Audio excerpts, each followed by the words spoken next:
Hello again, YouTube. The big announcement is welcome to lockdown Britain.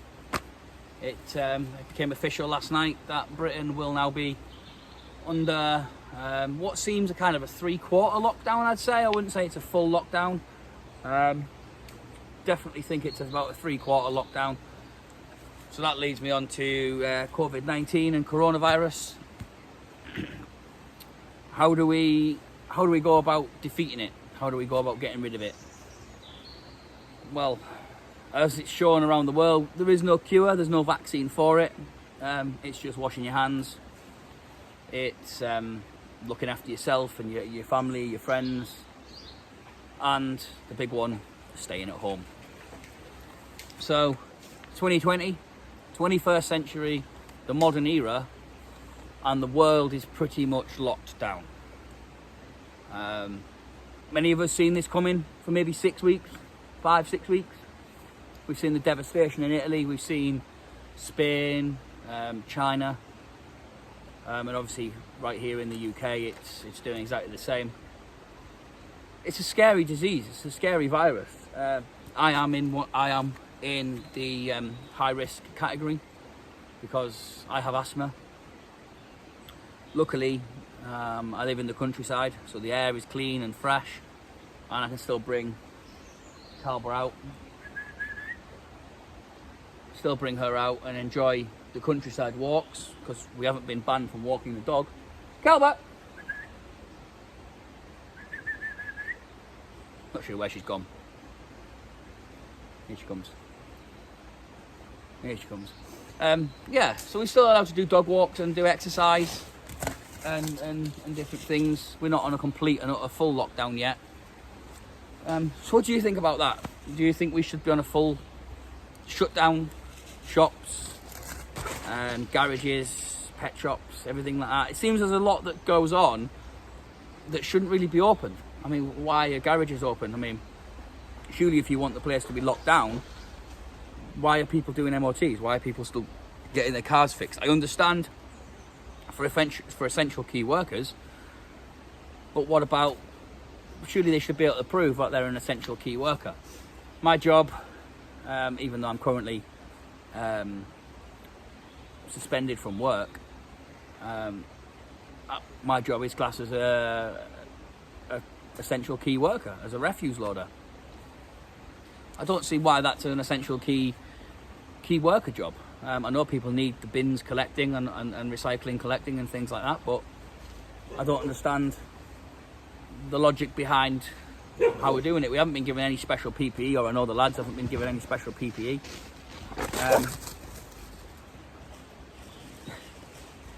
Mad as ever. But so coronavirus has pretty much taken over the planet. It's in pretty much every country now. I heard India today has just locked down 1.4 billion people and confined them to their homes.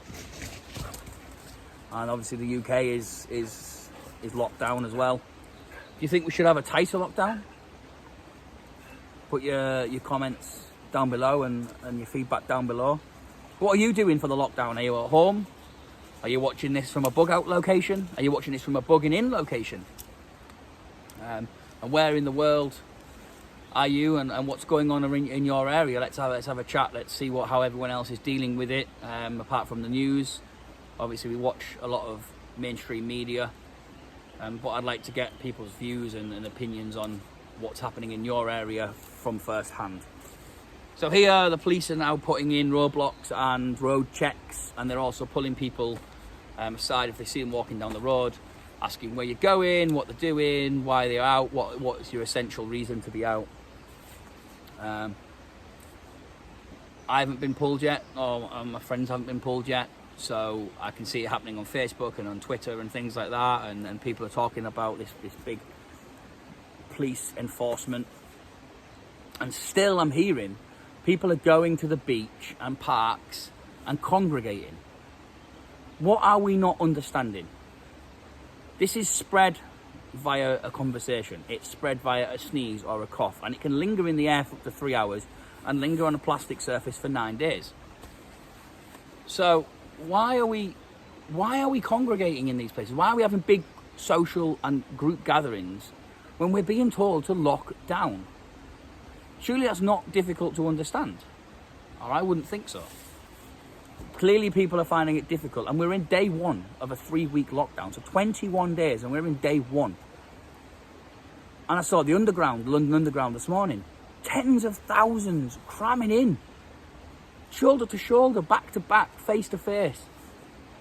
We're never going to control this virus, and we're never going to control this pandemic whilst we're continuing with this trend. And we've got to do something about it. And Boris Johnson has come out and said, right, that's it. Not in as many words, but has said, that's it. We're on a full-scale lockdown, no more movement. But people aren't adhering to it. People aren't listening to it. People are still travelling. They want to go on holiday and they want to go on their jollies. This isn't a fucking jolly. Okay? This is serious, and it's not just going to affect... It might not affect you. You might be healthy. You might be 6 foot tall, go to the gym and you're healthy and you not get any symptoms. You get it and you're asymptomatic, but you go around someone else in town who's got elderly grandparents, elderly parents, or kids that are in the high risk factors. They come up to me and I'm in the high risk factor. Yes, I'm healthy. Yes, I'm quite fit. I wouldn't say I could run a marathon, but I'd say I'm quite fit. I go on long walks with packs and equipment and things like that. But still, we're not adhering to the rules and regulations of what is going on. What are you going to feel like if you pass it on to someone's grandparents or you pass it on to someone's child?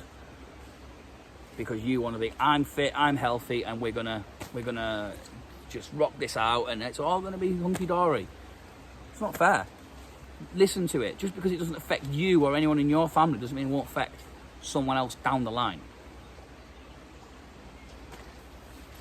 So the other one as well is a lot of people have been saying about masks. I've got mine in a plastic seal, and it is an N95. Is it a P5 or F5 or F3 or something like that? And it basically sits on your face. It has a filter. Out pumps off in the eye. Has a filter, and it comes with filters on the inside, which you can change, and then the mask can be washed. Now, obviously, I do have a bit of a beard, so it's not going to be 100%, but I'd rather have it than not have it. It means I can still go do the essential shopping, and things like that. And what I do is I just dropped it. I spray. Can't speak. I spray the plastic bag with like hand sanitizer, alcohol rubbing gel, rub it around the inside of that, keeps all that nice and clean. And I kind of wash that with some washing up liquid, really hot wash, and then that's ready to go again. It does need a bit of a wash. I wore it to Asda earlier on. But I'm set up. I'm ready now. I don't need to go out for weeks and weeks and weeks now, if need be. It looks like I will be heading to Cornwall to help out Shan and her mum, because they're key workers, and I'll be going down there to assist. I know people are going to say it's not essential travel. It is essential travel. It's essential travel in the fact that I won't be using public transport or any modes of like public transport. I will be getting picked up in a car,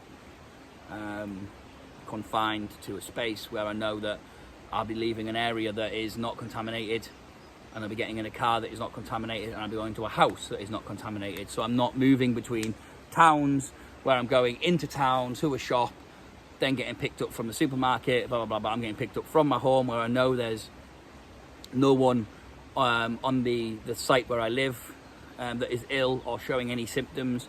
We're being a very good, close-knit community. We're helping each other with food, medicine, and all of that kind of thing. I'm just looking at the clock. It seems to be... Oh, it's all right. So we're a very good, close-knit community, and we're working together, and we're being really good with like each other. And because we're a closed community, living on like a caravan site, we're a very good, close-knit community, and we know that no one's got symptoms.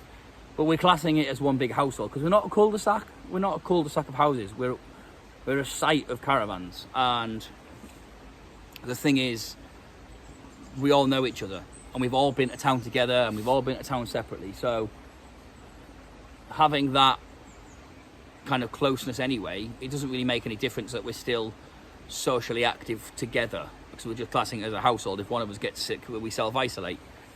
And as a moment, no one's showed any symptoms. We're not leaving site unless we absolutely have to. And now, after this morning, we've left site. None of us need to leave site again. So there will be some camping videos possibly coming up. Obviously, everything got thrown right up in the air with this. We had things planned. We had camping trips planned. But now, travelling has become difficult. Obviously, I'm refusing to use public transport. I know Shan doesn't want to use public transport either. Neither of us are driving. So it's kind of thrown right up in the air. But I might squeeze one in, depending on how I'm feeling. So I'm feeling a little bit stuffy at the moment. I've got a bit of a cold. I haven't got COVID-19. And I'm not showing any signs, really. I haven't had a temperature. I've got a bit of a cough and a bit of a painful chest, but it's not a continuous cough as of yet. But I might squeeze one camp in this week. The weather's meant to be nice for a couple of days now. So I might squeeze one camp in. I've got a bit of kit and equipment that's been delivered. I've got loads of kit and equipment that's now been delivered. Again, planning on coming out. It's a brand new body warmer that I've got. Lovely and warm. Not the most camouflaged of things, but it's dark and it's blue, so at night when it gets a bit chilly, this can go on over the top of it or something, and it's an extra large, so it sits really like big and baggy on me anyway. I've got some new boots, got some new kit and equipment. So Calba's got obviously her red coat that she's worn before. So we are going to be keeping up with the channel, keeping up to date with the channel. But again, it comes down to what's going on, whether I end up in Cornwall with travel and things like that being heavily restricted. And just obviously fitting in time and getting out and about and doing things like that. I say Shan's a key worker. She works for the NHS, so she's on the front line. But it's been a lovely few days, and it's come at the wrong time, this lockdown, because it's come at a time when the sun's out, it's bright, nights are getting longer, the days are getting longer, the clocks go forward on Saturday in the UK. So we'll be gaining another hour of sunlight. So getting out and about would be nice. But I've just got to see what happens now. I didn't ever think in my lifetime that I'd be looking at things and going, wow, we're in a complete lockdown situation where we can't move. We have this whole freedom of movement thing, with freedom of speech thing in the UK, where you can go where you want and do what you want, camp where you want. And now all of a sudden, just going camping, if you're pulled over by the police, is classed as non-essential travel. It has just become such a surreal. Waking up this morning in a lockdown Britain was very surreal. Looking at the road, which is normally really busy, was quite light with traffic. Going into town, obviously to Asda to do our final kind of shop, was just surreal to see. There wasn't many people out. The people that were out, there was so many wearing masks and gloves, and everyone keeping that spatial awareness of that 2 meter distance. And that's all I can say to everyone is, if you have got to travel, if you have got to do essential travel, please, please, please respect the rules of the 2 meters, of keeping your distance. For God's sake, get some disposable gloves. You can get them on eBay. They're still doing home deliveries. Go on eBay, get some disposable gloves. Get some, even if you get the surgical mask. I know everyone says they don't work, but it's better than something. If you have a virus, or if you have some kind of cold and you don't know, or you think, oh, I feel all right, I'm going to just head out for a few things, take a mask with you. At least it keeps whatever you have inside the mask. But you just got to respect everyone's space and awareness, and if you don't have essential travel, if you're not a key worker, if you don't have any reason to leave home or be out and about, please stay home. Okay? Please, please, please stay home. And if you need to be out, wash your hands, hand sanitize, masks, gloves. Just keep everything clean and tidy. And if you can, get out and about and you can help the elderly and you can help your next door neighbour and you can help your friends, then what have you got? Oh, really? If you can get out and help people, then please do. Please, let's help this out and let's stick it down as a community. We're all in this together. We can only fight this as a unit. So she is there. She's got a ball. She's been in the river, and she doesn't have a clue what's going on, obviously, bless her. So she's got in her walks in the woods. Look at her, look, there you are. Hey. So yeah, I'm going to leave it there because I'm waffling a little bit. But all my advice is, if you do not need to go out, you do not need to leave your home, please stay home. There is a Facebook group called Help Your Neighbour, I believe. So if you know anyone that needs help, get them on there, Help Your Neighbour. Put a post in there saying what area you are, what town you are. There's people in that Facebook group who are willing to help out, and good, honest people who help putting food parcels together, medicine parcels together, drinks parcels together, everything that you can imagine, clothes, whatever it could be. People offering money to put on people's gas, electricity. You can go to the shop. So it's all about community spirit now. We can only do this together. We can only do this as a unit, and as a country, we have to start listening to the advice. We're British. We don't like being told what to do. I get that. But now is the time to not fuck about, not take the piss. We need to think about our next door neighbours and their families, not just yourself and your own family, but now you've got a time to think about everyone else. So I'm going to leave it there. And I hope to see everyone soon. As I said, with the virus going around, with the lockdown on, I don't know how much we're going to get filmed. I don't know how many camps are going to get in. Weather's getting a little bit better. The nights are getting longer.